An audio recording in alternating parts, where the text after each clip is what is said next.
क्यों भगवान ने सीहोर में जन्म दे दिया, ये तो मैं भी नहीं जानता। ना जाने किसके घर से क्यों जन्मा। समिति के लोग कहते हैं आप इतना क्यों करते हो, घर से फुर्सत नहीं मिलती किसी को भी, मुझे नहीं मालूम।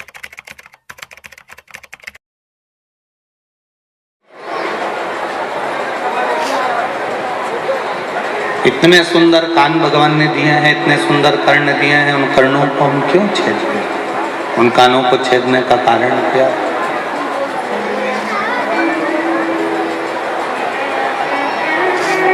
किस लिए?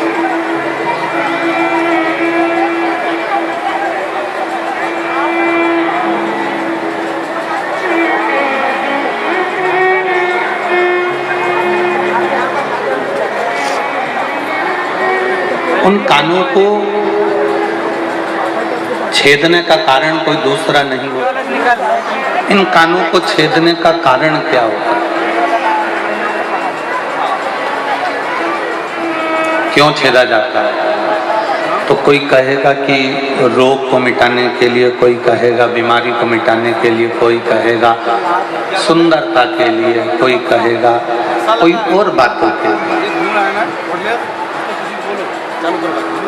पर इन कानों को छेदने का सबसे बड़ा कारण केवल एक है कि जब कोई बुरी बात आपके कानों के पास में आए तो इन छेदों में से उस पार निकाल दो, और जब कोई अच्छी बात आए तो इन कान के छेद से अंदर उतारो। बुरी बातों को, गलत बातों को, अपशब्द को, तानों को, आड़ी टेढ़ी बातों को इन कानों के अंदर नहीं उतारो। बेकार बातों को हमें अपने अंदर नहीं उतारना। मोबाइल में कभी बैलेंस चेक ही नहीं करते हो ना रोज, 2-4-8 दिन में, महीने भर में, 2 महीने में। और तुम अगर मोबाइल में बैलेंस चेक नहीं करोगे कि कितना बचा ये चेक नहीं करोगे तो जो कंपनी का मोबाइल है वो कंपनी की बाई तुमको रोज मैसेज भेज देगी, इतने दिन में, इतनी तारीख को तुम्हारा डाटा, अरे बोलो जम के बोलो, खत्म होने वाला है। भेजती कि नहीं भेजती? एक मैसेज जब बैलेंस खत्म होने का समय आता है, मोबाइल में जब बैलेंस खत्म होने का समय आता है तो 2-4 दिन में एक मैसेज आता रहता है, इतने दिन का टॉप अप जमा कर लीजिए, इतने दिन में तुम्हारा बैलेंस खत्म हो जाएगा, तुम्हारी वैधता कितने दिन की बची। बोलो री जी सही है कि गलत? इतने दिन की बची। टाइम पर आप मोबाइल का बैलेंस चेक करते रहते हो, कितना बचा, कितना जीबी बचा, कितना खर्च हो गया, कितना बचा। टाइम पर जैसे मोबाइल का बैलेंस चेक करते हो, टाइम पर टीवी का भी बैलेंस डलवाना पड़ता है, वो बैलेंस भी खत्म होने वाला रहता है, तो तुम्हारे आधे से ज्यादा चैनल चलना बंद हो जाते हैं। टाइम पर मोबाइल का बैलेंस चेक करते हो, टाइम पर टीवी का बैलेंस चेक करते हो, टाइम पर बैंक का बैलेंस चेक करते हो, तो टाइम पर भक्ति का बैलेंस भी चेक करते रहा करो कि कम तो नहीं।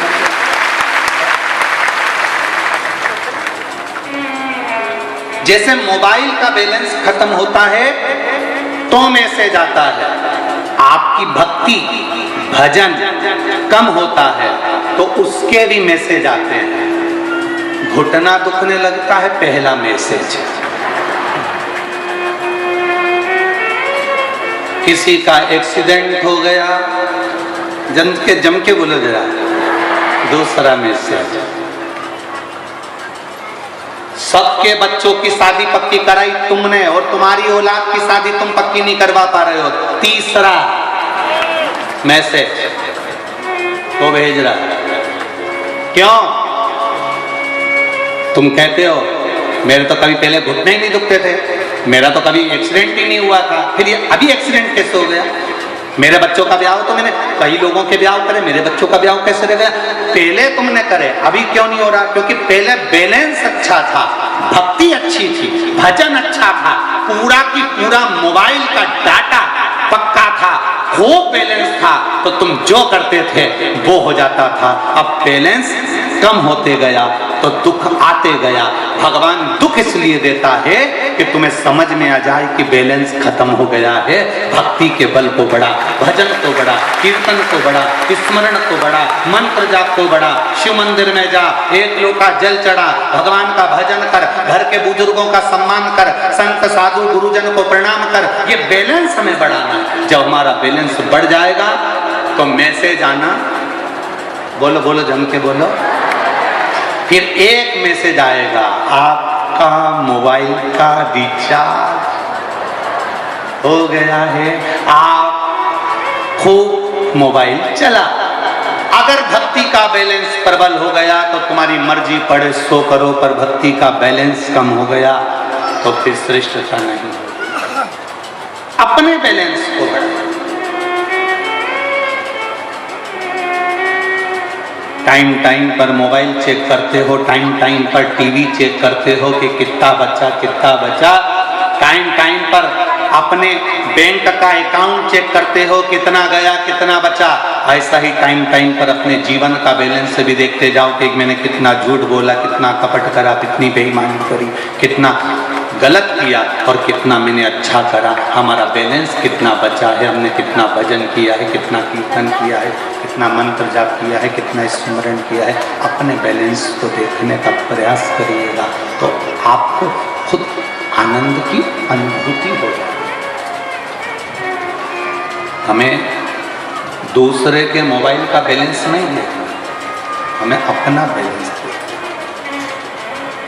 वो कितना भजन कर रहा है उससे मतलब नहीं, वो कितना पाप कर रहा है उससे मतलब नहीं, उसने कितना झूठ बोला हमें उससे मतलब नहीं, उसने क्या कह दिया हमें उससे मतलब नहीं। हमें दूसरे के मोबाइल से कोई मतलब नहीं है कि उसमें कितना बैलेंस है, हमें अपने मोबाइल से मतलब है, अपने मोबाइल से ये चार्ज हुआ क्यों। और देखिए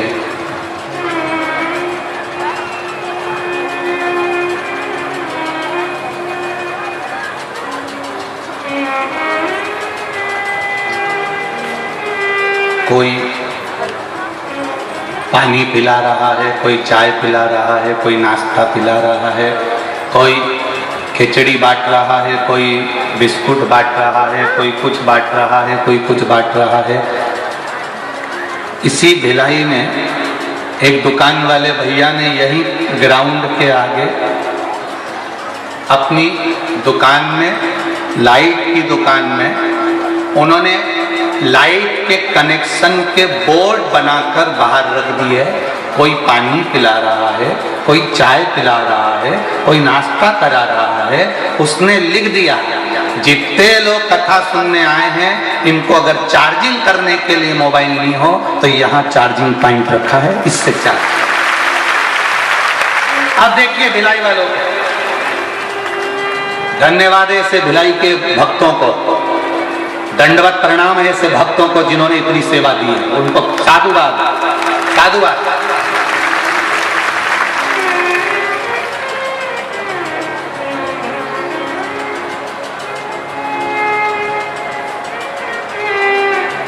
अब उन्होंने चार्जिंग का एक स्थान बना दिया कि साहब आपको यहाँ मोबाइल चार्ज करना। उसी तरह परमात्मा ने भी इस शिव महापुराण के पंडाल को चार्जिंग का बोर्ड बनाकर रख दिया है। यहाँ आओ और चार्ज होकर चले, यहाँ आओ भजन कर चले।